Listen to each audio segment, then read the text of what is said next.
Olá, aqui é o Fabiano Krenk, da família dos que creem, e nós estamos aqui para dar continuidade à série que iniciamos, onde estamos estudando a carta aos Filipenses.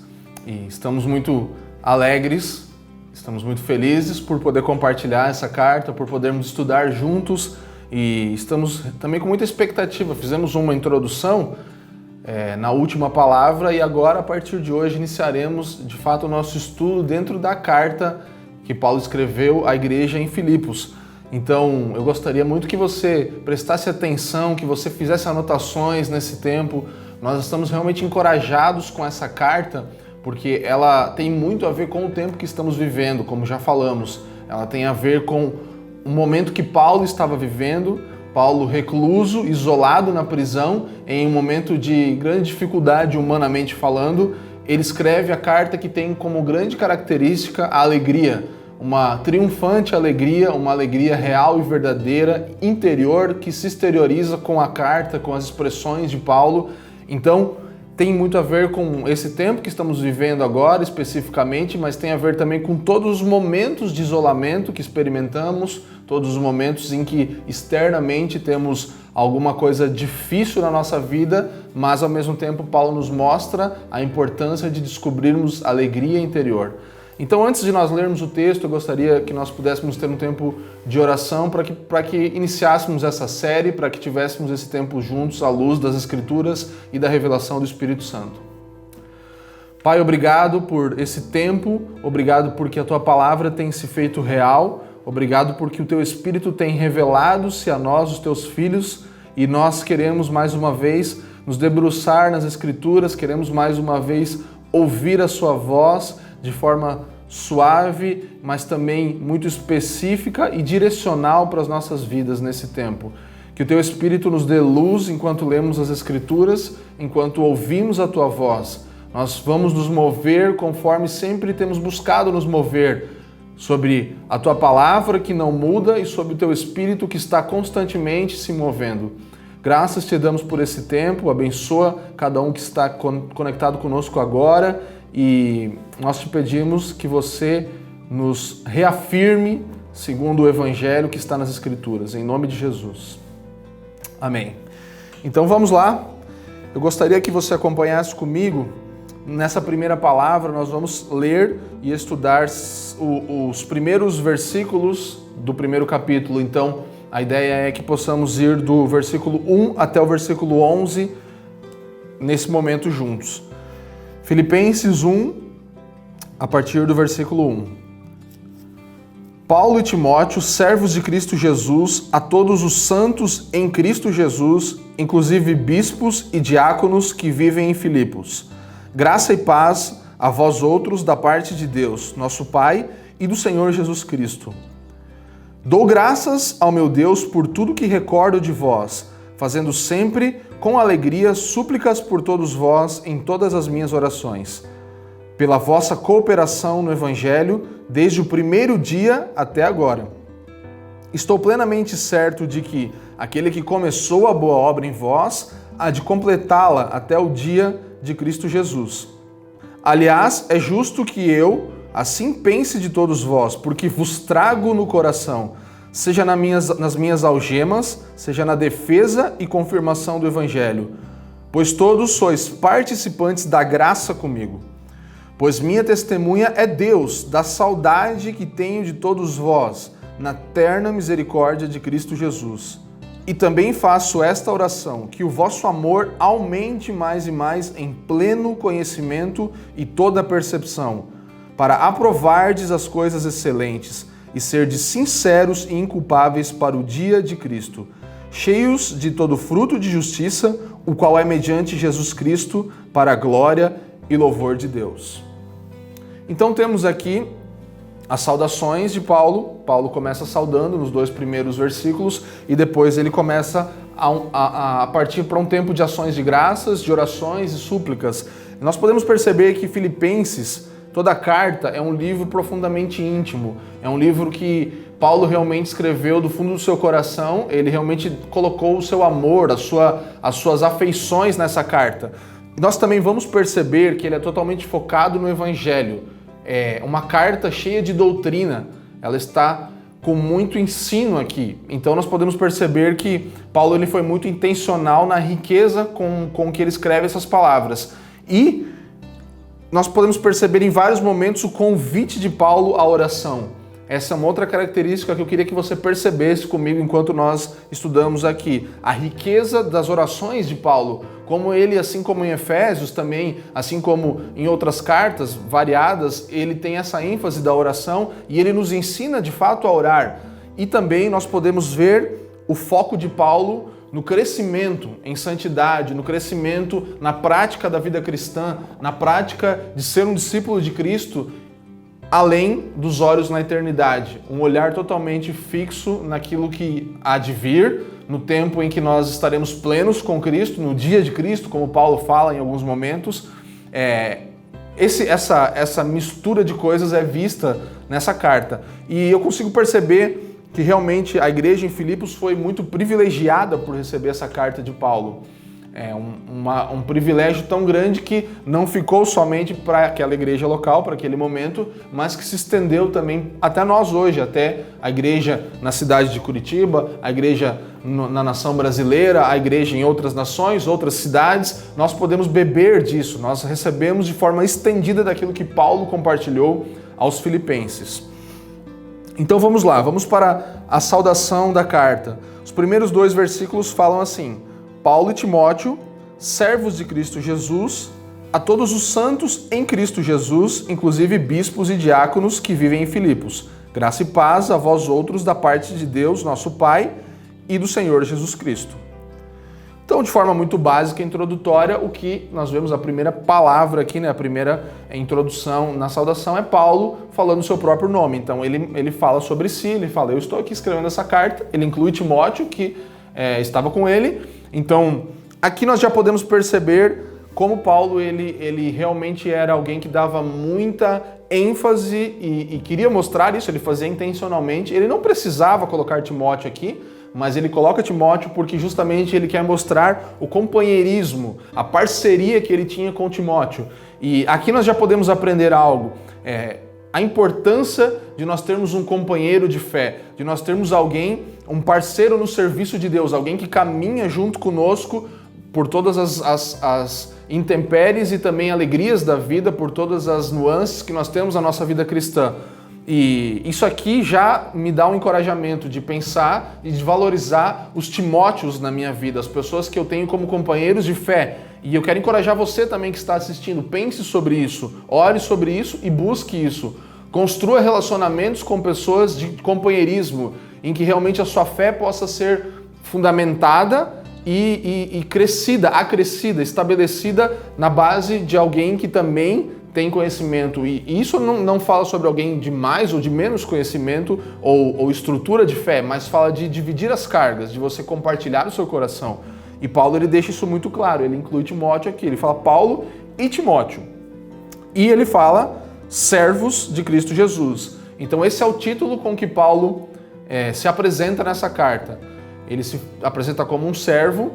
Nós vamos ver em várias epístolas que Paulo ele fala apóstolo de Cristo, mas nesse momento você percebe que ele opta por escolher a palavra servo, escolher o lugar mais humilde aqui. Então, não que ele não pudesse falar que ele é apóstolo, porque ele fala isso em várias vezes, mas ele escolhe de verdade um caráter mais relacional, mais pessoal, mais próximo, e ele não foca naquilo que ele é também como apóstolo. E nós precisamos entender que toda a liderança, como Paulo, assim como nós que somos presbíteros, pastores na igreja local, você que tem algum lugar de liderança sobre uma igreja local, um grupo de irmãos, precisamos entender a importância de nos colocarmos sempre como servos, de colocarmos sempre como menor, e não só num sentido de título ou de uma expressão externa, mas de uma intenção interna do nosso coração. Então toda a liderança autêntica na igreja ela deve ser uma liderança que serve. Toda liderança autêntica na igreja deve ser uma liderança que serve. E Paulo ele ensina isso para nós. A palavra servo aqui é doulos. Doulos é mais próximo até de escravo do que de servo, porque havia uma diferença entre servos e escravos. Então, aquele que era um servo, ele tinha o direito de trabalhar e voltar para sua casa e fazer ali construir a sua realidade com a sua família. Agora, alguém que era doulos, escravo, que é um pouco mais profundo, ele era propriedade de alguém, ele pertencia ao seu senhor. Um doulos, um escravo, é propriedade de um senhor. Então ele não tinha vida própria. Paulo está falando isso. Eu sou o doulos, o servo, o escravo que tem um dono. O Senhor é meu dono. Eu não tenho uma vida própria. Esse sou eu, Paulo, que me apresento a vocês. E é muito bom e muito nos alegra muito, assim como nós vamos ver no decorrer da carta aos Filipenses, que a alegria é uma característica importante aqui. Então, desde daqui já nos alegra muito saber que nós somos escravos de um Senhor que morreu por nós. Nós somos escravos, o nosso dono, o nosso amo, aquele a quem pertencemos, ele morreu por nós. Então, é uma relação totalmente diferente de uma escravidão que nós conhecemos, talvez, do nosso contexto, que vimos na história do nosso país ou de outros países. Aqui, o Senhor morre pelo escravo para, de fato, dar liberdade para o escravo. Então, Jesus, o nosso Senhor, a qual devotamos a nossa vida, como Paulo fez, também nos dá liberdade plena e total, absoluta liberdade. Então nós vivemos uma escravidão que traz liberdade. Que paradoxo, né? Que paradoxo maravilhoso, na verdade. Você tem um Senhor, você é escravo de um Senhor que te liberta para sempre. Mas fato é que Paulo aqui abraça a humildade, a mansidão, e nós precisamos assumir essa postura no serviço para o qual fomos chamados. Então, sermos sempre humildes, como Paulo ensina aqui.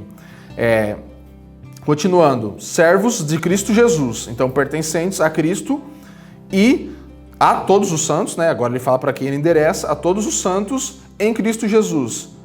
A todos os santos em Cristo Jesus. Os santos, então, são os destinatários aqui, são aqueles a quem Paulo escreve. E todo cristão genuíno, como eu e você, nós somos chamados de santos. Aqui precisamos entender que santo é uma pessoa piedosa. Ele poderia falar a todos os piedosos em Cristo Jesus que se encontram em Filipos. Então, esse é o nome mais comum que era tratado para com os crentes. Então, Paulo ele costuma chamar os irmãos de santos, porque são aqueles que se separaram. A palavra grega aqui é ágios. Ágios é alguém que é separado da poluição desse mundo e posto à parte. Santo é alguém colocado à parte. Então, ele endereça sua carta para um tipo de pessoa específico que está na cidade de Filipos. Eu gostaria de ler Steve Lawson, ele fala assim: ser santo significa que, pela operação da graça, um cristão não vive mais em busca do pecado num sistema mundial maligno, mas, em vez disso, busca a pureza moral. Isso envolve uma separação negativa e positiva. Essa é a transformação dramática que tem lugar na vida de todo crente quando se converte a Cristo. O cristão é imediatamente separado por Deus de sua antiga vida de pecado negativamente e reengajado em uma nova vida de pureza positivamente. Então, o Steve Lawson ele coloca muito bem aqui as manifestações de um santo, alguém que é colocado à parte negativamente, porque ele é retirado do reino das trevas, ele é retirado do reino de pecado e ele é colocado positivamente num reino de luz, ou seja, chamado a uma vida de pureza. Então, alguém santo não é simplesmente alguém que deixa de viver ou fazer coisas, mas alguém que se posiciona positivamente para uma nova vida, para um novo estilo de vida. E isso aqui, se nós desdobrarmos e pensarmos um pouco mais praticamente, nos chama a ter uma vida totalmente diferente, um padrão de moralidade e estilo de vida totalmente diferente. O que nós podemos extrair disso? Que, como cristãos, como santos, a que Paulo se refere aqui, nós precisamos ter famílias diferentes. A minha e a sua família precisam ser famílias diferentes do padrão desse século. A minha e a sua forma de fazer negócios precisa ser diferente. Como nós tratamos com os negócios precisa ser diferente. E também as nossas conversas, por exemplo, precisam ser diferentes. Então, as conversações que temos não podem ser do mesmo padrão desse século, da realidade da nossa cidade. Então, nós estamos aqui em Curitiba, nós estamos numa cidade onde há uma cultura. A nossa vida, a nossa família, o nosso tipo de negócio, as nossas conversas precisam ser diferentes.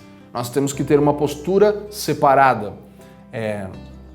E Paulo ele deixa isso muito claro aqui, que tudo isso é por causa da nossa posição, né? Então ele fala aqui, vamos lá, Paulo, Timóteo, servos de Cristo Jesus a todos os santos em Cristo Jesus, Graça e paz a vós outros da parte de Deus e do Senhor Jesus Cristo. Então tudo está em Cristo, a partir de Cristo, da parte de Cristo. Ele é a posição em qual nós somos santos, em qual nós somos servos, em qual nós estamos colocados. Então a partir dele tudo acontece. Em Cristo é a posição. E isso é o que faz diferença em todas as coisas. Então nós poderíamos dizer que nós somos todos iguais. Nós somos iguais às pessoas ao nosso redor. A diferença é Cristo. Cristo em nós é o que nos torna diferentes. Em Cristo, tudo aquilo que ele tem e é também se torna nosso. Tudo aquilo que ele é faz parte de nós. Tudo aquilo que ele tem em sua posição também agora é parte de nós. Então, esse lugar exclusivo é manifestado dessas formas. Ele fala de Cristo, em Cristo, da parte de Deus no Senhor Jesus Cristo. Essa é a posição. É isso que nos faz conseguir esse lugar privilegiado, essa posição privilegiada por causa daquilo que Cristo fez por nós. Eu gostaria de falar um pouco sobre o cenário. Ele fala aqui depois que vivem em Filipos. Nós vamos logo falar um pouco sobre os diáconos e bispos também, mas o cenário é Filipos. É uma cidade aqui que é destacada e ela foi conhecida naquele tempo como uma pequena Roma. Então era um lugar onde não era uma cidade comum simplesmente. Filipos era uma cidade que era conhecida por ter muitas características do Império Romano. Eles tinham isenção de vários impostos, eles tinham proteção de armamento, de exército, um pouco mais forte do que outras cidades. Eles falavam, a língua deles, a comunicação deles, a linguagem deles era mais rebuscada, era um povo mais culto que vivia naquela região. Então era uma cidade referencial mesmo, era uma cidade marcada por isso, por ser uma referência. Filipos era um cenário diferente de todos os outros lugares. E para Paulo, mais do que essa diferença que a cidade tinha em relação a toda a Europa, tinha uma conexão muito grande com ele, com aquilo que ele tinha experimentado e vivido. Porque há aproximadamente 10 anos atrás, 10 anos antes de Paulo escrever essa carta, ele mesmo tinha estado com aqueles irmãos. E se você for buscar o livro de Atos, nós vamos poder encontrar os relatos desse tempo, dessa viagem, que foi a segunda viagem missionária de Paulo, a primeira para a Europa, e aonde ele começou a igreja em Filipos. Então ele planta aquela igreja. Se você lembrar das escrituras, você vai perceber que havia uma comerciante chamada Lídia, que se converte ao Senhor, e ali começa a se reunir uma igreja, junto com também aquela menina que era uma serva e estava endemoniada. Ela adivinhava, ela trabalhava com adivinhação, e o servo, o dono daquela serva, inclusive, se irrita muito com Paulo por ele ter expulso aquele demônio da menina, por estragar o seu trabalho, e Paulo é preso naquela ocasião também, aonde depois ele tem um tempo de pregar o evangelho para o carcereiro, e o carcereiro se converte, ele está com Silas naquele momento, e com a conversão daquele carcereiro, toda a casa daquele carcereiro também se converte, e você vê aí o início de uma igreja. Então Paulo, ele tinha um vínculo muito, por isso eu digo que a carta era muito pessoal, ele tinha um vínculo muito, muito profundo com aqueles irmãos. A plantação da primeira igreja na Europa por Paulo foi em Filipos. Ele fez esse trabalho nessa sua viagem. Então, ele tinha conexão mesmo com aqueles irmãos. E aqui nós podemos destacar também a importância da igreja local, a importância de nós pertencermos a um corpo. Paulo, ele se considerava pertencente àquela igreja local, de certa forma. E isso é muito importante. Nós precisamos ter clareza do nosso papel, do nosso lugar na igreja local. Nós já falamos isso aqui várias vezes, mas cabe o destaque: ninguém é igreja sozinho. Você não pode dizer eu sou igreja, nós somos igreja. Você não pode dizer eu sou a noiva, nós somos a noiva.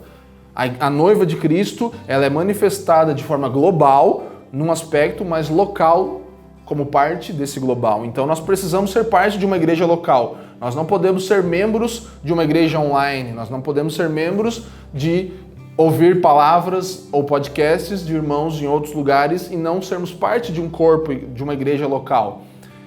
E Paulo, ele deixou membros ativos naquela cidade. Não estavam isolados, eles estavam ativos dentro de uma realidade. Então cada um de nós é parte fundamental disso, de uma igreja local, e tem o seu papel. Então eu te encorajo a perceber essa importância. Prosseguindo, você percebe que nós estamos só nos 2 primeiros versículos aqui, então a gente precisa avançar. Paulo, ele saúda aqui, inclusive, bispos e diáconos que vivem lá.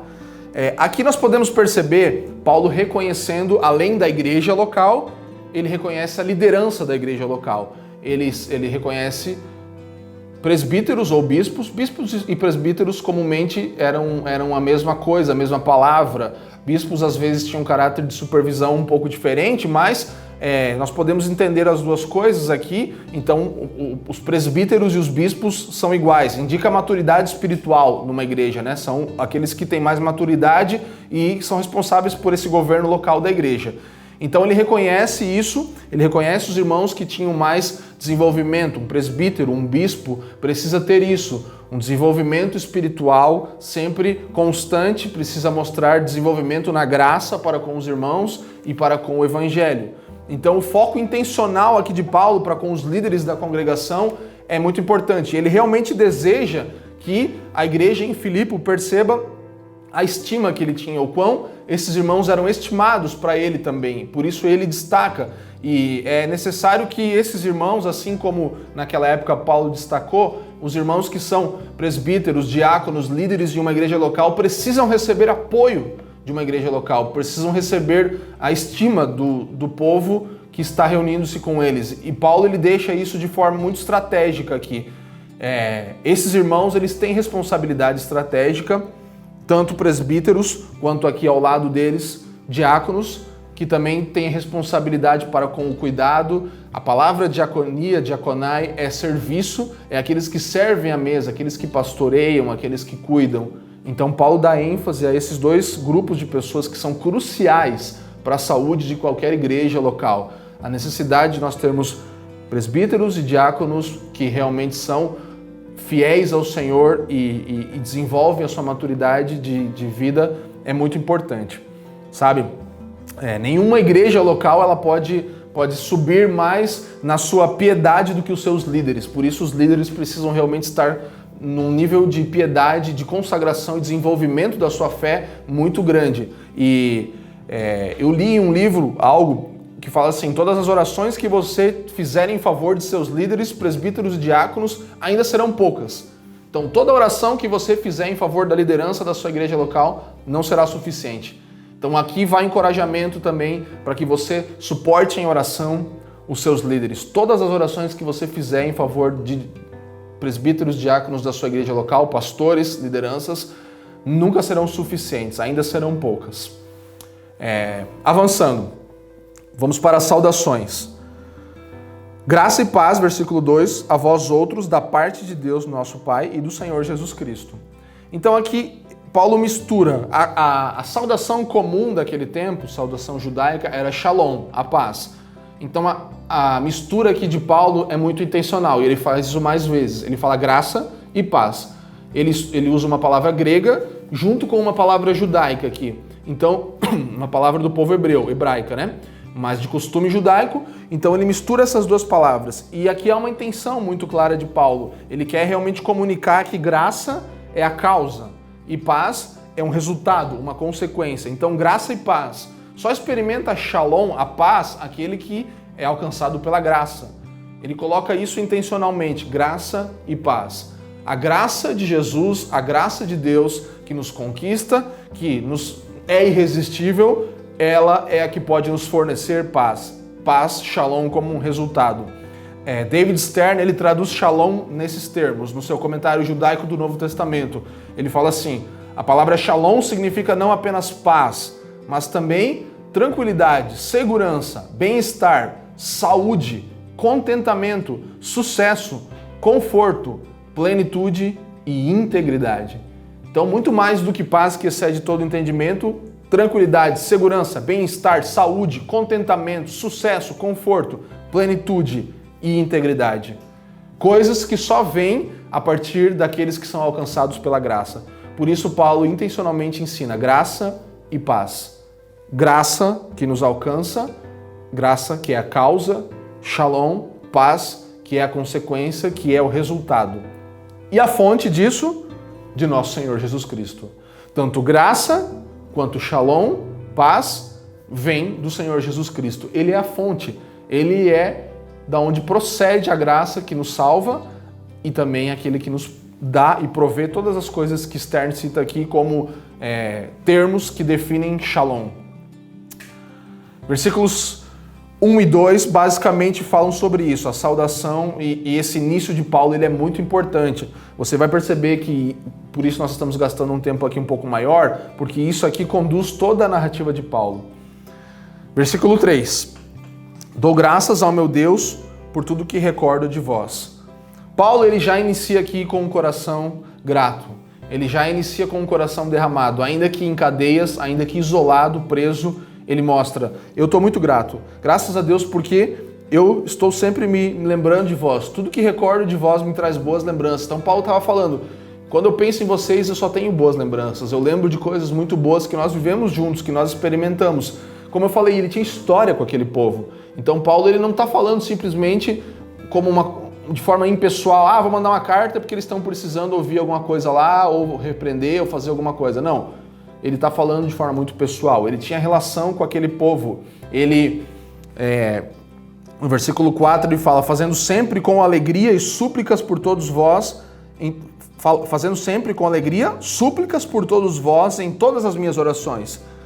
Paulo ele fala assim, eu, aqui onde eu estou agora, preso, eu estou lembrando de vocês com muita alegria, eu estou muito alegre, mesmo no momento que eu estou vivendo. Por quê? Porque eu lembro daquilo que nós experimentamos juntos e sei do que vocês estão vivendo hoje. Então Paulo ele mostra um coração muito altruísta, alguém que abre mão da sua dificuldade momentânea, que ele poderia se lamentar, como nós fazemos tantas e tantas vezes. Ele fala, não, eu estou muito feliz, é com muita alegria que eu me lembro dos momentos em que nós estivemos juntos. Então mesmo preso, ele faz súplicas, ele aqui se manifesta de forma altruísta. Nós precisamos, mesmo quando em adversidade, em momentos talvez que você esteja vivendo agora, se lembrar de que você precisa orar pelos seus irmãos, de que você não está com o maior problema do mundo, sabe? Isso muda o nosso foco. E Paulo, aqui nós percebemos muito isso. Nós precisamos entender a importância de orar uns pelos outros, ainda que em dificuldades, porque isso muda o nosso foco. Eu não sei se você já teve experiências assim, mas eu já tive. Experiências em que eu estava, mesmo que não externamente, mas no meu interior, lamentando uma situação em que eu estou vivendo, e aí eu começo a olhar ao meu redor e orar por irmãos e conversar com pessoas e percebo quão as dificuldades deles são maiores muitas vezes do que as minhas. E aí eu começo a agradecer. Para mim, Paulo estava fazendo isso aqui, sabe? Com muita alegria, ele está falando. Ele nem fala muito sobre a situação dele. Depois ele vai falar um pouco, mas ele vai mostrar como era bom aquilo, na verdade. Mas ele não se lamenta. Ele foca totalmente naqueles irmãos para quem ele está escrevendo e ele fala, muito alegremente eu estou aqui compartilhando o meu coração, orando por vocês e dizendo, vamos orar uns pelos outros. Então, eu não sei você, mas se eu não soubesse aqui, eu nunca suspeitaria que Paulo estava preso. Nunca imaginaria que Paulo estivesse preso, falando sobre alegria e falando que ele realmente estava disposto a orar por esses irmãos. É importante a gente entender a alegria que Paulo tinha aqui, não como uma alegria externa. A alegria dele não está manifestada em coisas externas, mas é uma alegria interior que externamente está se manifestando agora. Ele não está baseando a sua alegria no seu momento que ele está vivendo, mas ele tem um fruto do Espírito. A alegria é parte do fruto do Espírito. E Paulo está manifestando o fruto do Espírito aqui, que só Deus pode produzir. Sabe, tudo precisa estar bem quando estamos no Senhor. Tudo em nós precisa estar bem se estamos no Senhor. Se manifestamos a nossa vida com o fruto do Espírito, tudo em nós estará bem. Vamos continuar. Eu realmente gostaria que nós percebêssemos a importância da alegria que Paulo dá. Nós vamos perceber na continuidade, nos próximos capítulos, quanto Paulo fala aqui sobre alegria. E aqui cabe um questionamento para mim e para você, se nós realmente estamos experimentando essa alegria, sabe? Esse tipo de alegria flui do seu coração. Nós realmente estamos conhecendo a alegria real que suporta todo tipo de adversidade, ou as nossas provações têm sufocado a nossa alegria? Aquilo que temos experimentado tem sufocado a nossa alegria, sabe? Então, se tivermos focados na alegria do Senhor e naquilo que experimentamos, na graça, como Ele sauda, nós vamos ver que o fruto disso é uma paz que excede todo entendimento e que supre toda a nossa vida. Continuando, versículo 5. Pela vossa cooperação no Evangelho, desde o primeiro dia até agora, Então, como eu falei antes, Paulo ele tem um foco aqui no Evangelho. Ele fala, vocês são meus parceiros na propagação do Evangelho. Então, eu estou muito feliz e orando por isso, fazendo as minhas orações para que vocês continuem assim, como vocês têm sido desde lá do primeiro dia, desde aquele dia em que nós estivemos juntos e Lídia se converteu e aquela irmã foi liberta e o carcereiro se converteu e a sua família toda começou a servir o Senhor. Desde aquele dia até agora vocês têm sido meus cooperadores no Evangelho e eu estou vendo frutos. Então, nós estamos no mesmo barco, nós estamos na mesma foco, na mesma direção, ainda que em realidades diferentes muitas vezes, estamos indo para o mesmo lugar. No 6 ele fala assim, estou plenamente certo de que aquele que começou boa obra em vós há de completá-la até o dia de Cristo Jesus. Então aqui, Paulo, ele, além de agradecer pelo início, ele fala, eu sei que vai ter um futuro certo. Eu sei que a continuidade daquilo que foi plantado é certa. A salvação, ela não é, nós falamos aqui muito na série de Romanos, que ela não é por algo que nós fazemos, não é uma aceitação baseada no nosso mérito, mas é trabalho de Deus por nós e em nós. Então, assim como Deus e a graça dele é para nos salvar, é também para nos fazer alcançar o nosso propósito final. Então, a mesma graça que nos salva é a que nos santifica e é aquela que completa todas as coisas. Os meios são pela graça de Deus, os meios e os fins são todos pela graça de Deus. Então, nós não podemos aqui fazer nada ou para merecer ou para manter esse favor de Deus. Se Ele é quem faz nos nascer de novo, Ele também é aquele que completa essa obra que Ele começou até o dia de Cristo. E Paulo está reafirmando. Por isso, focado no Evangelho. Uma carta totalmente focada no Evangelho. Não é sobre vocês. Cristo começou algo em vocês. Pela graça vocês foram salvos e agora vocês vão experimentar isso até o dia de Cristo.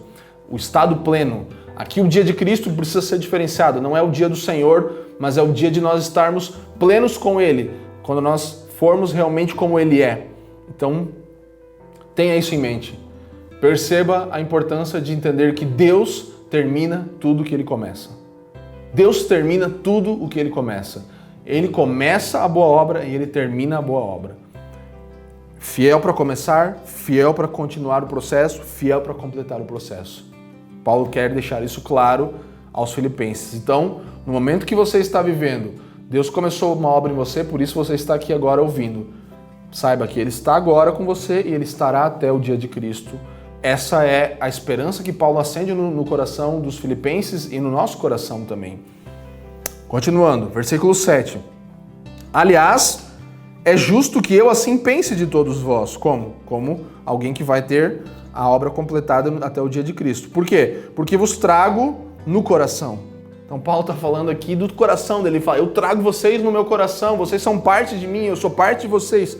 Eu vos trago dentro de mim, seja nas minhas algemas, seja na defesa e confirmação do Evangelho, pois todos sois participantes da graça comigo. Aqui ele está falando de uma profunda afeição do coração dele, está falando, eu trago vocês no meu coração. Lembre-se que coração é a fonte de todos os pensamentos, sentimentos, afeições, emoções, é aquilo que nos move. Então, nesse lugar, Paulo fala, vocês estão aqui, eu carrego vocês nesse lugar mais profundo, um lugar que me move, um lugar da onde tudo que eu faço sai, a fonte de todas as coisas do ser humano. Naquele tempo, isso era ainda mais enfático do que hoje. Hoje eu e você, quando falamos de coração, a gente pensa várias coisas que não são o que as Escrituras querem dizer. Mas Paulo ele tem certeza e clareza da afirmação que ele está fazendo aqui. Eu carrego vocês no meu coração. Versículo 8 vai falar assim, pois minha testemunha é Deus da saudade que tenho de todos vós, na terna misericórdia de Cristo Jesus. Aqui ele está falando de afeições profundas mesmo. A palavra original aqui usada é entranhas, é órgãos internos, é aquilo que está mais profundo dentro do nosso ser. Por isso nós costumamos usar a expressão entranháveis afetos, né? Que Paulo também vai usar em outros momentos. Então, um exemplo aqui é como se, pense você com algum irmão seu, então eu estou aqui com um irmão meu do meu lado e eu abro o meu interior, eu abro o meu peito, e as minhas entranhas são postas para fora. E a daquele irmão do meu lado também. Então Paulo está falando, minhas entranhas dos irmãos em Filipos. Nós vamos misturar isso e um vai ser parte do outro. Eu carrego vocês dentro de mim, nos lugares mais entranháveis, nos meus afetos mais profundos, vocês estão. Nós somos juntos, conectados, nós nos abrimos um para o outro e carregamos um ao outro. É isso que Paulo fala. Nós construímos algo juntos no passado e estamos vivendo isso até hoje. Nada pode nos separar. Isso aqui é importante para o tempo que estamos vivendo de isolamento muitas vezes. Então, se você se sente separado, saiba que não é porque fisicamente você está longe. Você não está isolado. Você está distanciado fisicamente de alguém. Mas no interior, você é parte da Igreja de Cristo. Nos entranháveis afetos, eu e você estamos conectados, porque Cristo fez isso em nós. Então nós, no nosso interior, temos o mesmo afeto, temos o mesmo ser, somos parte um do outro, sabe? Aqui, Paulo conclui mais uma série da sua saudação e agora ele começa a entrar em um momento de intercessão. Então ele fala tudo isso para que aqueles irmãos sintam o quanto ele está amando eles, o quanto ele tem afeição por eles, o quanto ele se sente parte daquela igreja, o quanto ele valoriza aqueles irmãos e seus líderes, para agora falar, vamos orar juntos. Eu quero orar por vocês. Eu vou começar agora a jogar aquilo que está do meu coração, das minhas entranhas para fora em relação ao que eu sinto por vocês. Continuando. Então Paulo começa aqui agora as suas orações do versículo 9 até o 11, que é a parte que nós concluímos o que temos para hoje. 9 ao 11 dizem assim: E também faço esta oração, que o vosso amor aumente mais e mais em pleno conhecimento e toda percepção, para aprovardes as coisas excelentes e serdes sinceros e inculpáveis para o dia de Cristo, cheios de todo fruto de justiça, o qual é mediante Jesus Cristo, para a glória e louvor de Deus. Paulo aqui demonstra uma grande preocupação, talvez não seria a melhor palavra, mas um grande interesse no desenvolvimento e no crescimento espiritual daqueles irmãos. Eu quero que vocês se desenvolvam, eu quero que vocês cresçam, eu quero que vocês aumentem no seu amor.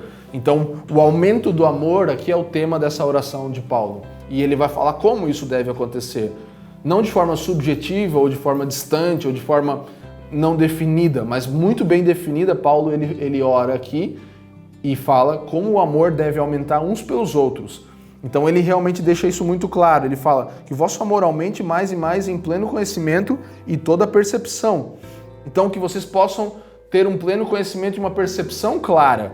O que isso quer dizer? Nós precisamos entender que aqui há os dois tipos de amor. O amor por Deus, né? Que nós podemos entender que Paulo também está orando, mas fica claro que o primeiro mandamento, ele sempre gera o segundo. Então ele está falando sobre as afeições da igreja local também, o amor uns pelos outros. Então o primeiro mandamento vai gerar o segundo, porque não temos como amar a Deus a quem não vemos, se não amamos o nosso próximo a quem vemos, certo? Então o primeiro e o segundo mandamento estão conectados nessa direção de amor, nesse desejo e oração de amor aumentar pela parte de Paulo aqui. Então Stephen Lawson, mais uma vez, ele fala assim, onde o amor pelos irmãos aumenta, a igreja é semelhante ao céu e se torna mais atraente para o mundo. Uma crescente capacidade de amar os outros é o que devemos pedir em oração para a nossa própria vida espiritual. Stephen Lawson está falando que é importante que você ame o próximo para que você se desenvolva, para que o seu amor por Deus aumente. Então essa é a manifestação do céu na terra, se torna uma manifestação onde o amor pelos irmãos aumenta. Uma coisa está conectada à outra. E Paulo ele fala assim, o pleno conhecimento, aumente mais e mais em pleno conhecimento. Então quando ele fala pleno conhecimento, ele não está falando um conhecimento sobre todas as coisas, mas ele está falando que você tenha pleno conhecimento desta causa. É um conhecimento total e não de todas as coisas. Que você tenha pleno conhecimento da necessidade dos seus irmãos, que você tenha pleno conhecimento de quem Deus é e toda percepção. Aqui percepção não está falando de uma percepção intelectual, mas de necessidades reais das pessoas ao seu redor, de necessidades reais de vidas ao seu redor, da vida real.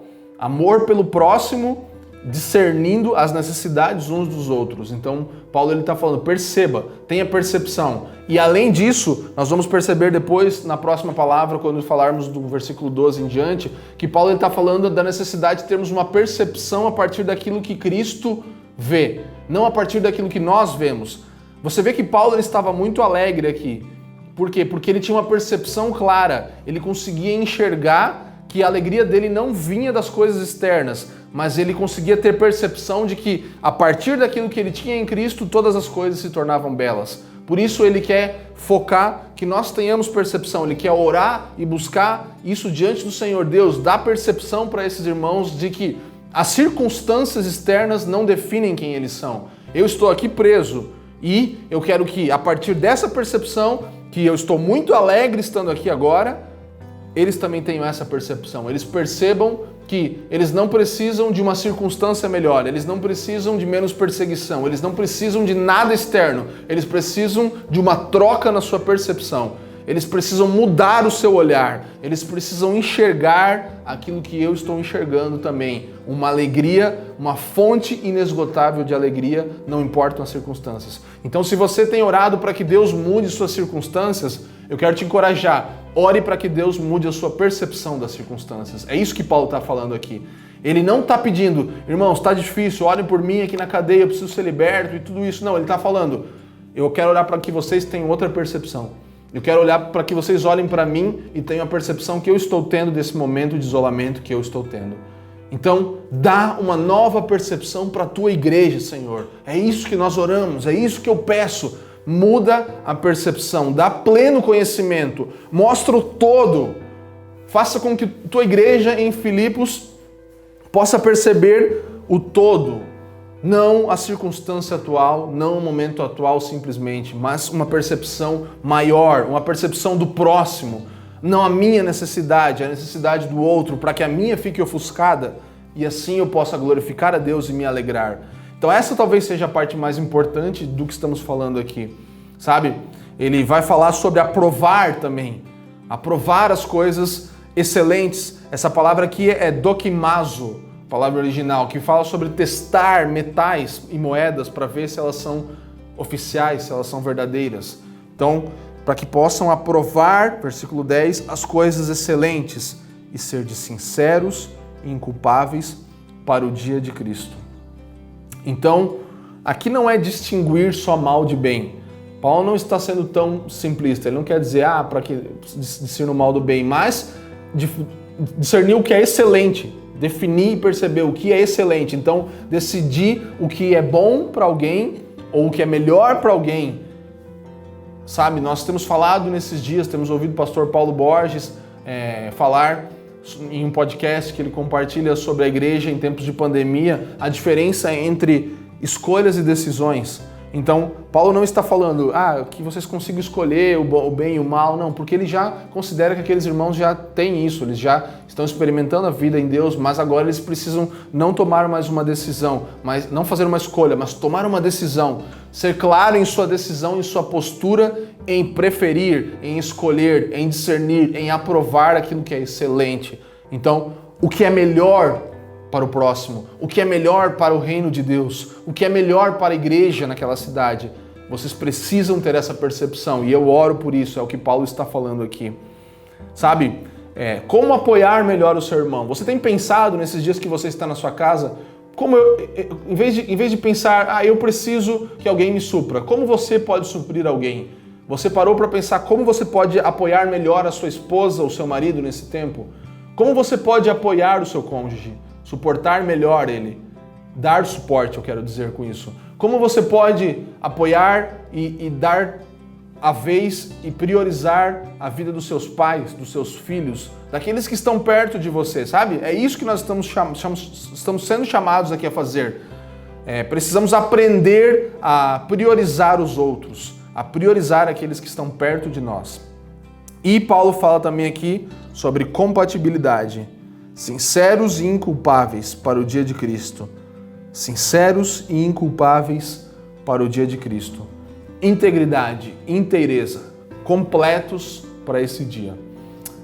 Nosso modo de viver é muito importante para Deus. Então Paulo aqui ele não está falando simplesmente de não pecar. Como falamos, a santidade tem um caráter negativo, que é deixar, não mais fazer, e positivo, que é partir para um novo estilo de vida. Então nosso modo de viver ele é importante para Deus. Tenha isso em sua mente. A graça que nos perdoa é a mesma graça que vai nos purificar, nos santificar. A graça que nos alcançou, ela não para ali, ela nos purifica e nos santifica até o dia de Cristo. E essa ênfase e chamado aqui a sermos puros e santos é muito clara da parte de Paulo, sabe?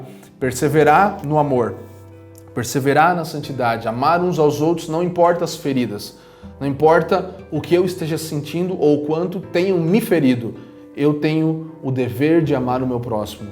Não importa a circunstância que eu estou vivendo, eu preciso ter uma percepção clara do que o próximo necessita.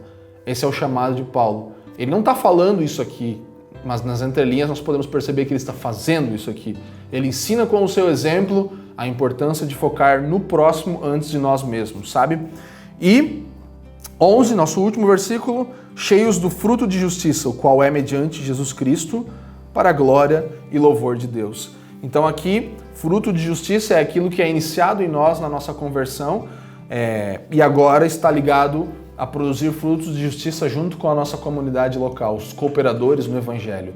Então produzir fruto de justiça, ser cheio de fruto de justiça, aqui agora não é mais no contexto individual, mas é no contexto coletivo, no contexto dos cooperadores de Deus, daqueles que estão conectados.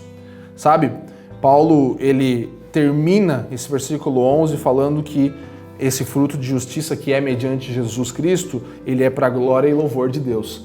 Então todas as orações de Paulo têm esse foco como foco principal, toda a glória é dele. Isso tudo para que o Senhor seja glorificado. Ele é digno e nós jamais deveríamos insinuar que pelo nosso estilo de vida ou por tentarmos ser mais santos deveríamos merecer alguma glória. E é isso que fazemos quando achamos que as nossas atitudes são algo que define a nossa aceitação diante do Senhor. Isso é para nos trazer glória. Então mesmo que você fale, não, mas eu não quero glória. Não, se nós vivemos um estilo de vida que busca nos justificar diante de Deus e nos tornar aceitáveis, nós não estamos glorificando a Ele. E Paulo está falando aqui, toda a glória seja ao Senhor. O fruto de justiça nasce a partir de Cristo, não a partir de mim e de você. Então, não é um esforço meramente humano, ele inclui um esforço humano, mas não é meramente humano e não é por nossa capacidade que conseguiríamos produzir algum fruto de justiça, mas somente por causa dele e a glória é para ele. Então, as orações de Paulo, elas nos são um modelo. Eu gostaria de terminar essa palavra encorajando você que você tome especificamente essa oração nos próximos dias como um modelo para que você ore, para que o Senhor mude a sua perspectiva e não a sua circunstância. Se você tem orado para que Deus mude o momento que você está vivendo, tente mudar um pouco o seu foco. Fale, Deus, me dá uma percepção diferente do que eu estou vivendo hoje. Faça eu olhar de outro jeito. E isso vai despertar em você alegria, isso vai despertar em você um desejo por orar pelos outros, por tomar o lugar do outro, por focar no outro e não em você mesmo. Mais do que mudar circunstâncias na nossa vida, Deus, Ele quer mudar a nossa perspectiva e nos dar o olhar dele sobre aquilo que nós estamos vivendo. Então, enquanto nós oramos uns pelos outros, o nosso fruto de justiça vai aumentar. Nosso fruto de justiça aumenta nessa hora, quando abrimos mão de nós mesmos e intercedemos uns pelos outros. E a principal finalidade das orações de Paulo é essa, que Deus seja glorificado, que Ele receba a honra, porque Ele é digno, Ele merece. Amém. Assim concluímos essa palavra, gostaria de orar para encerrar e vamos continuar nos próximos dias, na próxima semana, na verdade, com o versículo 12 do capítulo 1. Vamos orar. Pai, obrigado, Deus, porque você é aquele que nos alcançou pela Tua graça e você é aquele que nos provê graça para continuar, graça diária para viver. Você é aquele que nos alcançou e produziu o primeiro fruto de justiça em nós, em Cristo, e é aquele que também continua a produzir. E nós queremos orar por novas perspectivas agora. Muda a nossa percepção da realidade. Não as nossas circunstâncias, porque você permite que elas aconteçam e você é soberano sobre a nossa vida, mas que possamos ter um olhar diferente daquilo que estamos vivendo, daquilo que nós temos experimentado das dificuldades da nossa vida, dos isolamentos e das reclusões que temos vivido. Paulo, ele tinha essa clara perspectiva de que aquilo era bom para aquele momento, de que aquilo estava produzindo grandes coisas. E nós queremos orar por clara perspectiva. Deus, que as nossas orações, que o nosso proceder, que a nossa vida diária seja totalmente para a honra e glória do Seu nome, para que você receba louvor, Jesus, para que você receba aquilo que você merece e nós não, porque nós não merecemos, Deus. Nós queremos entregar a nossa vida mais uma vez nas Tuas mãos. Em nome de Jesus, nós oramos, te agradecemos e nos dobramos à Sua vontade. Amém. Semana que vem continuamos, então, versículo 12 do primeiro capítulo da Carta aos Filipenses, e gostaria de pedir mais uma vez que você compartilhe, que você divulgue esse vídeo nas suas redes sociais, especialmente para o momento agora, que você possa realmente fazer isso e abençoar a vida de alguém. E também quero mais uma vez desafiar que você possa ler diariamente a Carta aos Filipenses, são apenas 4 capítulos, você pode ler isso todos os dias e assim você vem aqui ouvir essa palavra com tanto mais de conhecimento e de revelação também da parte do Senhor, daquilo que você tem ouvido dele. Então te encorajo a nesses dias fazer isso, porque é uma carta para esse tempo, para o nosso tempo. Deus abençoe sua vida, sua família e nos vemos em breve.